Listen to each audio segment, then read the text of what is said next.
В эфире программа «Актуальное интервью», в студии Марфирина Алексеева. Здравствуйте. Главной целью уголовно-исполнительного законодательства является исправление осужденных и предупреждение совершения новых преступлений. Одним из основных средств исправления является труд. Мы сегодня поговорим о задачах прокуратуры в обеспечении трудовых прав и обязанностей осужденных к лишению свободы. Гость у нас в студии Константин Семенов, заместитель якутского прокурора по надзору за соблюдением законов в исполнительных учреждениях Республики Саха-Якутия. Здравствуйте.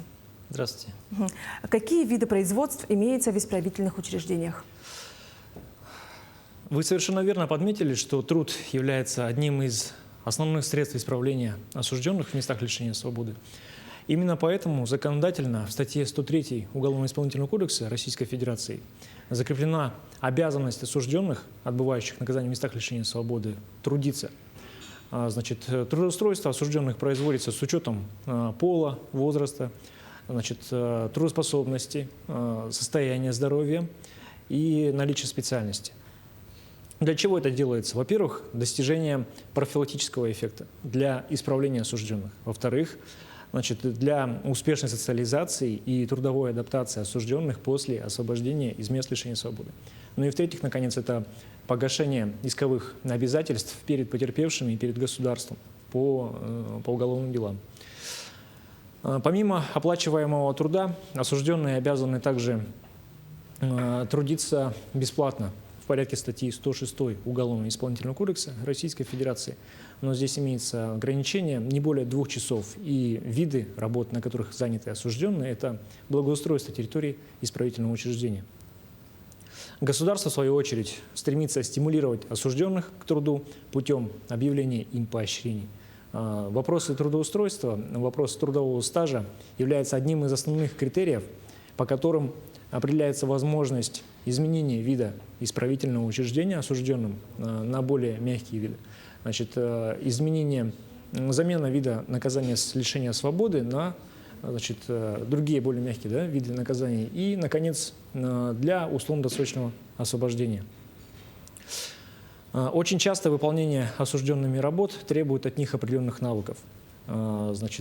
Для этого в исправительных учреждениях республики имеется возможность и организована возможность получения профессионального образования осужденными по более чем 13 специальностям. Задачами уголовно-исполнительной системы в данном случае является создание приемлемых условий для того, чтобы осужденные могли нормально трудиться, доказывать свое исправление. Задачами прокуратуры в данном случае является осуществление надзора за тем, чтобы права осужденных, трудовые права осужденных соблюдались в местах лишения свободы. Касаемо видов производства, вы спросили, в настоящий момент на территории республики в исправительных учреждениях организовано производство различного вида металла, деревообработки. То есть это создание корпусной мебели, создание кухонной различной мебели, различных видов металлоконструкций. Актуально сейчас является для органов местного самоуправления создание мест накопления твердых коммунальных отходов. Это и создание различного вида сельскохозяйственной продукции, овощеводства, животноводства, продуктов питания, это швейное производство, создание строительных материалов и прочее. Да, довольно-таки широкий список, да, действительно. Расскажите подробнее о роли прокуратуры. Вопросы трудовых прав осужденных, он довольно специфичен. Связано именно это с тем, что трудовые правоотношения регулируются в первую очередь уголовно-исполнительным законом. Трудовой закон Российской Федерации относится к осужденным только в той мере, которая не противоречит требованиям уголовно-исполнительного закона. Роль прокуратуры в данном случае является осуществление надзора за тем, чтобы права осужденных соблюдались в местах лишения свободы. Именно для этого прокуратура ежемесячно проводит проверки в органах отбывания в местах лишения свободы, в исправительных учреждениях, и осуществляет личный прием осужденных, личный прием граждан для того, чтобы услышать их проблемы и принять меры прокурорского реагирования в случае, если выявляется нарушение по данным фактам. На практике часто в сфере именно трудовых прав осужденных выявляются нарушения, связанные с выплатами денежных средств за труд осужденных, за сроками выплат этих заработной платы, за предоставлением отпусков осужденным, своевременностью предоставлением отпусков. Бывали случаи нарушения при учете трудового стажа осужденных. Ну и, в принципе, это основные нарушения. Бывали и другие нарушения, конечно. Вот. И по всем нарушениям прокуратуры принимается комплекс мер прокурорского реагирования. Требуется устранение этих нарушений и привлечение виновных лиц к ответственности. Вы как-то планово проверяете это или уже по поступлению? Конечно, у нас имеется план работы. У всех органов прокуратуры имеется определенный план работы, и в соответствии с этим планом прокурор посещает все исправительные учреждения на территории республики и, значит, проводит свои периодические проверки. Помимо этого, у осужденных существует возможность личного обращения к прокурору, как путем подачи письменных обращений, так и, значит, в ходе, как я сказал, ежемесячных проверок путем личного обращения к прокурору.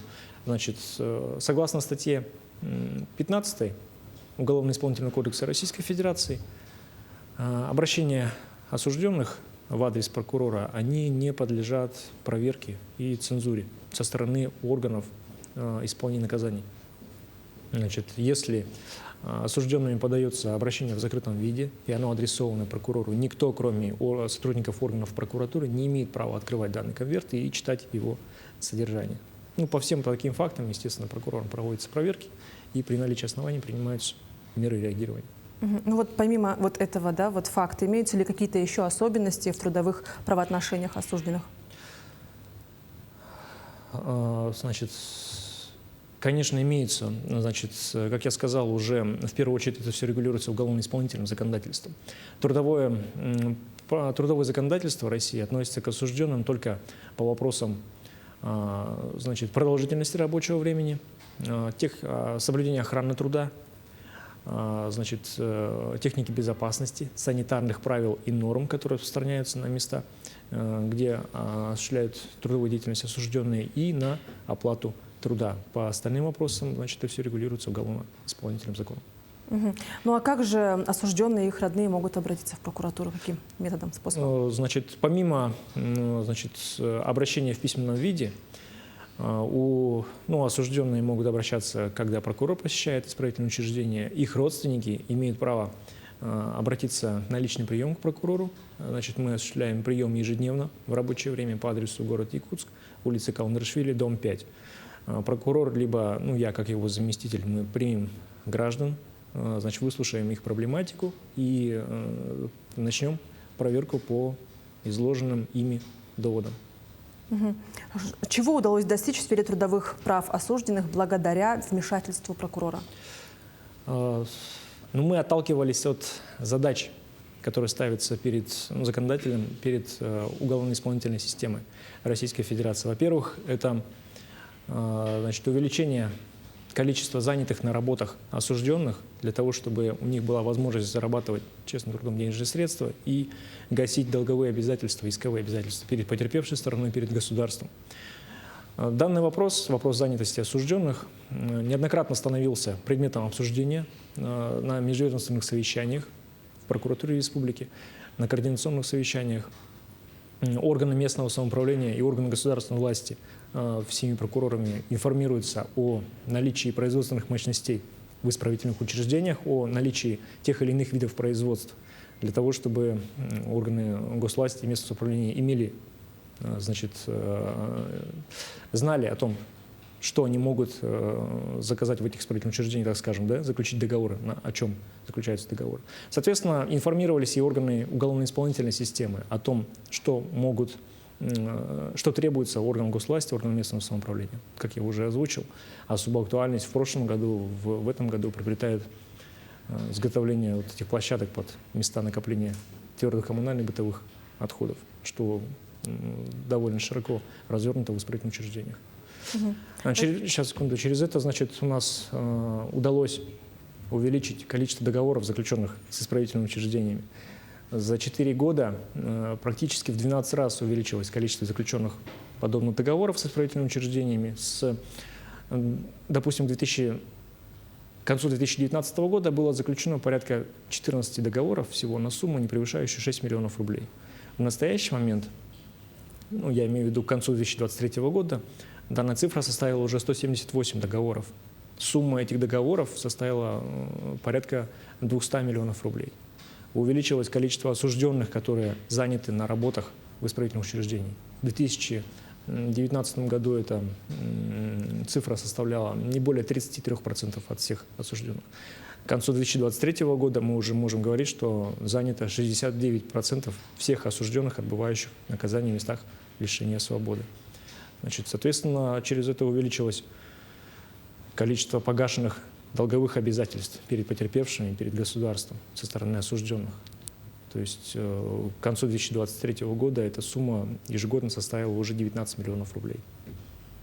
Хороший показатель. Ну да, против 14 миллионов, которые были буквально 3 года назад. Какие задачи ставит прокуратура вот в указанной сфере именно в текущем году? Ну, задачи у нас остаются прежними. Это обеспечение соблюдения прав осужденных, трудовых прав осужденных в местах лишения свободы. Значит, предупреждение таких нарушений. Значит, предоставление осужденным возможности честно трудиться и доказывать свое исправление. Увеличение количества занятых трудоустроенных осужденных в местах лишения свободы и увеличение количества погашенных долговых обязательств перед потерпевшими по уголовным делам в первую очередь и перед государством. Ну что ж, спасибо. Спасибо, что рассказали, осветили нам такую неизведанную для многих тему, уделили время, ответили на наши вопросы. Пожалуйста. Ну что ж, я хотела бы напомнить, что в программе была программа «Актуальное интервью». С вами была Марфирина Алексеева. Оставайтесь на нашем канале.